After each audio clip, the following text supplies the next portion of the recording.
Last of खांदा हा आपल्या रत्नागिरीच्या एका रत्नाने रमेश बेटकर यांनी लिखित केला आहे आणि त्यांची महत्त्वाची भूमिका ही या चित्रपटामध्ये आहे। तर हा चित्रपट गृहामध्ये जाऊन नक्कीच बघा।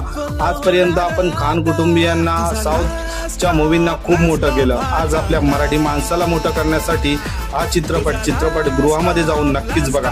कारण या चित्रपटामध्ये मैत्री म्हणजे नक्की काय असतं याचं एक सुंदर उदाहरण या चित्रपटाच्या माध्यमातून समाजापर्यंत पोहोचवण्याचं कार्य रमेश बेटकर यांनी केलं आहे। या चित्रपटामध्ये कॉमेडी, रोमॅन्टिक सर्वच काही एकदम सुंदर अशा प्रकारे सादरीकरण केलं आहे। कुठेही अच्छील असं कुठलंही वाटत नाही, त्यामुळे हा चित्रपट तुम्ही फॅमिली सोबतही बघू शकता।